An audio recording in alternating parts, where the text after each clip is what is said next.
Assalamualaikum warahmatullahi wabarakatuh. Surabaya. Sabtu malam itu terasa berbeda. Jalanan di sekitar kawasan pergudangan pelabuhan Tanjung Perak dipenuhi suara musik dangdut dari panggung besar yang dipasang di tengah lapangan. Ribuan anggota GRIB berjaya, ormas yang terkenal dengan kekompakan dan gaya preman berwibawa, mereka tumpah ruah di area tersebut. Menurut laporan warga, jumlah mereka malam itu mencapai lebih dari 12.000 orang, datang dari berbagai kota di Jawa Timur untuk merayakan ulang tahun organisasi yang ke-15. Di panggung, orator ormas berapi-api menyampaikan pidato tentang solidaritas dan kekuatan rakyat. Sementara di belakang panggung, puluhan meja makan dipenuhi hidangan mewah, kambing guling, sate, hingga minuman keras yang mengalir bebas.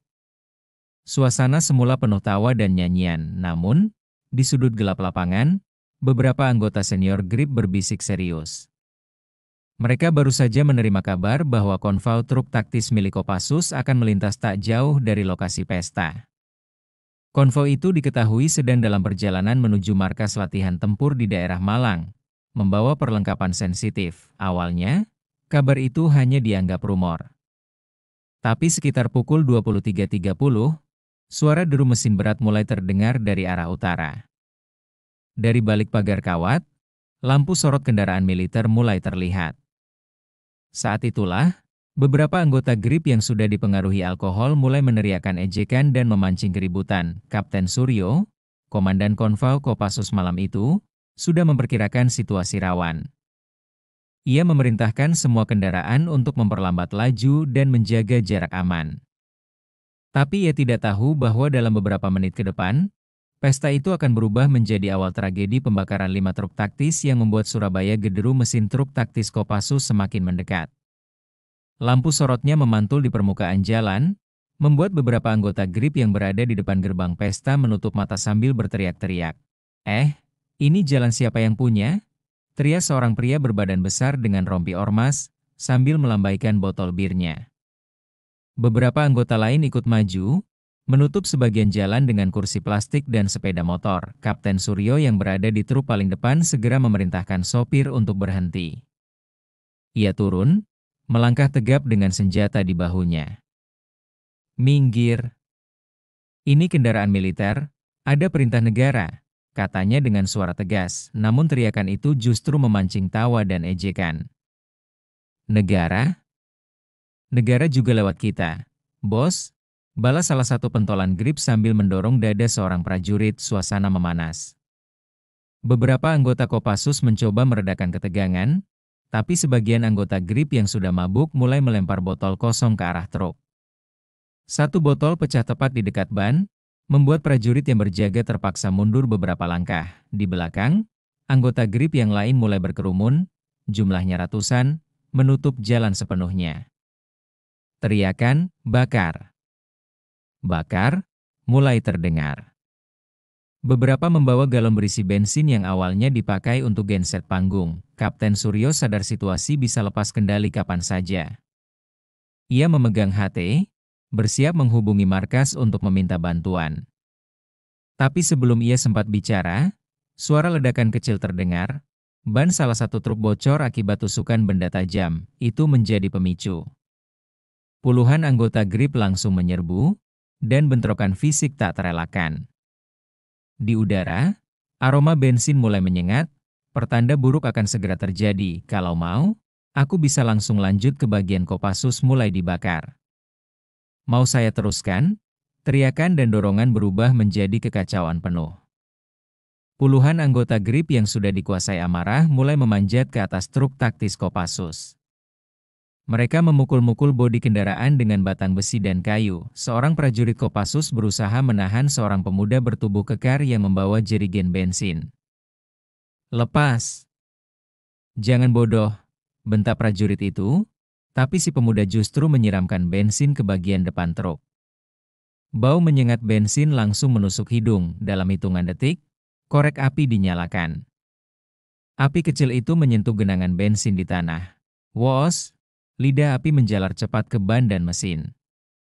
Satu truk taktis terbakar hebat, Cahayanya menerangi wajah-wajah penuh amarah di tengah malam Surabaya. Kapten Suryo berteriak memerintahkan pasukannya mundur ke formasi bertahan.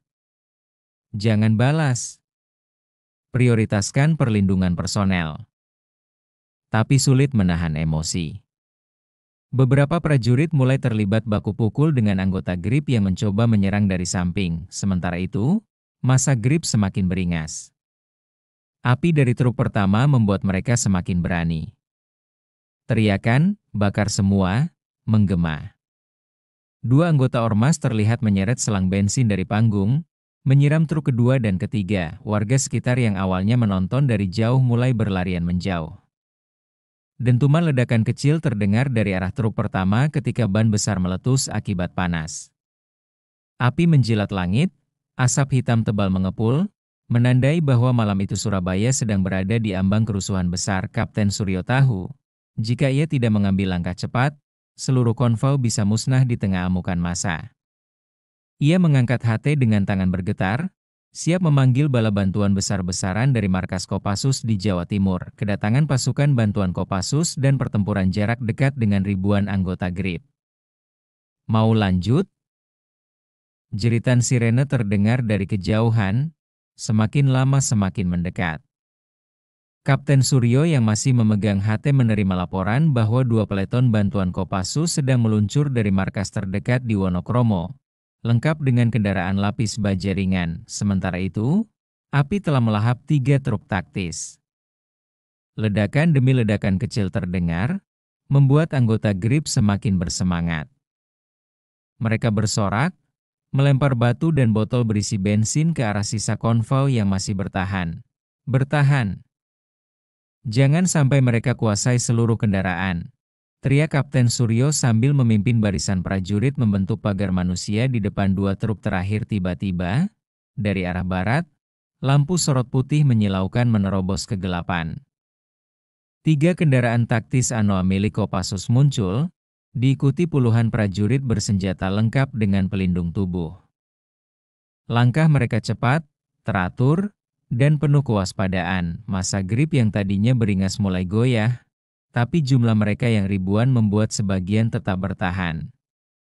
Beberapa berusaha menantang, meneriakan yel-yel ormas sambil mengayunkan senjata tumpul. Begitu pasukan bantuan tiba, perintah jelas terdengar, non-lethal dulu. Usir mereka dari kendaraan. Gas air mata ditembakkan, membuat sebagian massa mundur sambil batuk dan mengusap mata. Namun, puluhan anggota GRIP yang nekat justru menyerang balik, melempar batu dan menyerbu formasi Kopassus. Bentrokan jarak dekat pun pecah. Pukulan, tendangan, dan gebukan tongkat rotan saling bersahut-sahutan. Suara tembakan peringatan ke udara membuat langit malam Surabaya bergetar. Di tengah kekacauan itu, Kapten Suryo melihat seorang pentolan GRIP mencoba membakar truk keempat, dan ia tahu inilah titik penentuan apakah malam itu bisa diselamatkan atau akan berubah jadi tragedi total. Kalau mau, di bagian 5 saya bisa bikin adegan duel Kapten Suryo melawan pentolan GRIP itu dengan detail yang tegang.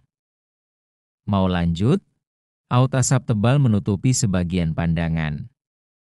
Cahaya oranye dari 3 truk yang terbakar membuat bayangan para prajurit dan anggota GRIP menari di dinding gudang-gudang tua di sekitar lokasi. Kapten Suryo bergerak cepat, menerobos kerumunan sambil menghindari lemparan batu. Matanya terfokus pada satu sosok, seorang pria berjaket kulit hitam dengan emblem GRIP emas di punggungnya. Dialah Bara, pentolan ormas yang terkenal bengis di kalangan jalanan Surabaya. Bara sudah mengangkat jerigen bensin di atas kap truk keempat. Malam ini, Kopassus akan tunduk di tanah Surabaya, teriaknya sambil menyiramkan bensin ke atap kendaraan. Tanpa ragu, Kapten Suryo melompat ke atas kap mesin, mengayunkan popor senjata untuk menjatuhkan jerigen dari tangan Bara. Bensin tumpah ke tanah, membuat bara api di dekatnya hampir menyambar. Mereka berdua saling tatap, napas terengah-engah, turun, Bara. Kau sudah melewati batas, ujar Kapten Suryo. Batas? Ini kota kami, Kapten. Kau cuma tamu di sini, balas bara dengan senyum miring, pertarungan pun dimulai. Tinju bara mendarat di pelindung tubuh Kapten Suryo, tapi sang komandan menangkis dan membalas dengan pukulan siku ke rahang lawan. Benturan logam pelindung dan tubuh membuat suara keras di tengah riuh keributan. Di bawah mereka, pasukan Kopassus dan anggota GRIP bertarung jarak dekat. Gas air mata dan dentuman senjata peringatan bercampur dengan teriakan marah. Sementara itu, percikan api dari truk pertama mulai berterbangan tertiup angin, berbahaya bila menyentuh genangan bensin di dekat kaki mereka. Bara mencoba mencabut pisau lipat dari pinggang, tapi Kapten Suryo lebih cepat, mendorongnya ke bawah hingga terjatuh ke aspal. Pisau itu terlempar, berputar di udara, lalu jatuh tepat di genangan bensin. Kapten Suryo hendak menangkapnya, tapi dari arah kiri, 3 anggota GRIP datang menyerbu, membuat duel itu berubah menjadi pertarungan hidup mati di tengah kobaran api. Bagaimana pertarungan ini meluas jadi kerusuhan brutal di seluruh kawasan pelabuhan. Mau saya lanjutkan?